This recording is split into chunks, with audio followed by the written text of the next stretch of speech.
Okay, now that we have arrived at our destination, I have a commendation from our captain for each of you. To Angela, top commendation for scholarship, for always knowing where we are and where we are going.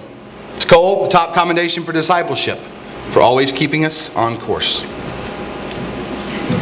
To Madeline, our top commendation for stewardship, for always questioning to understand our problems. To Victoria, our top commendation for citizenship, for always testing and trying what we do for truth.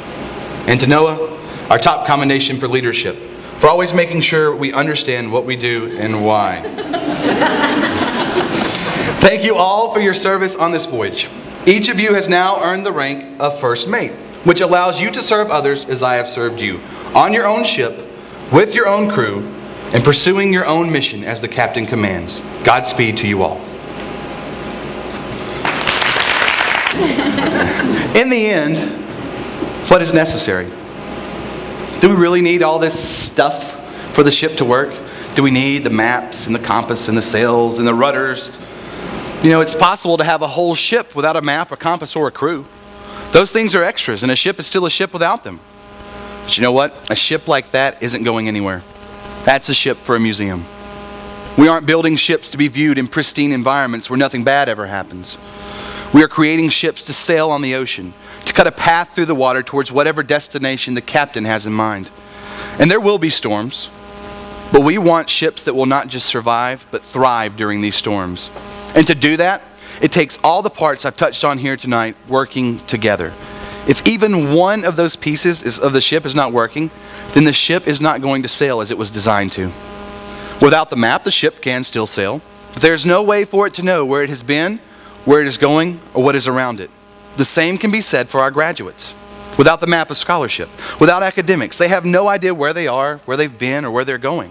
Without the map, the boat can't even leave the harbor and begin sailing.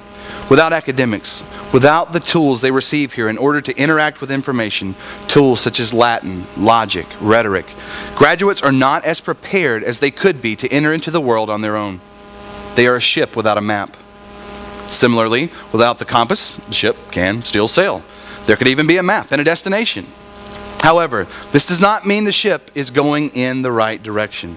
And even if it happens to be going in the right direction right now, continuing in the right direction is no guarantee. A ship needs a compass to sail. It needs a guide. Our graduates will have that guide. It is Christ and His Word.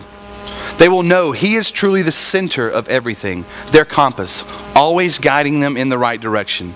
There are times the map may be unclear, when there is no wind, or the crew is not pulling their weight, but the compass will always be true. It will never fail our graduates. He will never fail our graduates. Without a sail, the ship can't get very far. It will just sit there in the water, floating, not really accomplishing anything. It must use the gift of the wind in order to achieve its purpose. In order to be all God has called them to be, our students must use the gifts God has blessed them with. Otherwise, they are like a ship missing its sails, just kind of sitting there. There is a reason for the sails. They move the ship. There is a reason God has gifted our students the way He has, to move them forward for the cause of Christ and the glory of God. It's possible to sail a ship without a crew. However, by doing so, things are much more difficult than they need to be. God has given us community so that we might work together and make the world the best place to live as possible. We must interact with all people on all levels, just about wherever we go. Our graduates will have the skills to be able to accomplish this in a way that is loving, but will not compromise the truth. Because of the skills they possess in thinking, the way they are able to express themselves clearly and with beauty, and their unwavering commitment to the truth, leadership opportunities will be placed before our students. They will be that rudder that moves things along, many times unseen and many times unheralded, but committed to the journey into Christ. In chapter 3 of his book, in his instruction on the tongue, James tells us to look at ships because though they are so large and are driven by strong winds, they are guided by a very small rudder wherever the will of the pilot directs. These are the leaders we want. People who are guided by the will of their pilot, the captain of the ship, Christ. People who lead others into truth and equip those they lead to be leaders themselves. This pattern is what we desire from our graduates, and it's what we desire from our leaders. I'm blessed to be able to work at this school. I had the privilege of teaching some amazing students, and I know the other teachers that are here would agree with me on that. It's exciting for me to watch my students grow day by day, week by week, in some cases year by year. It's a beautiful process. I'm excited about the people God is growing them into. And I'm excited to see how He is going to use them for His glory and to further His kingdom and to truly change the world.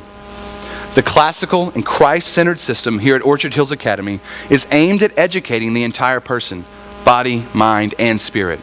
We want our graduates to find God's plan for their lives, whatever that may be, and excel in the places He has called them. We want them to sail beautifully. The only way they will be able to do this is for every part of their educational experience to work in relationship with each other. And when they do, when they are living the way God has designed them to live and teaching others to do the same, they will be able to accomplish mighty things for the kingdom of God. They will be successful in whatever they do. Not the success of the world, not money, not fame. The success I'm talking about is much bigger than that. We're calling our students here to change the world. Not so that everyone will look at them and marvel at their greatness, but for the glory of God. And there is no success greater than that.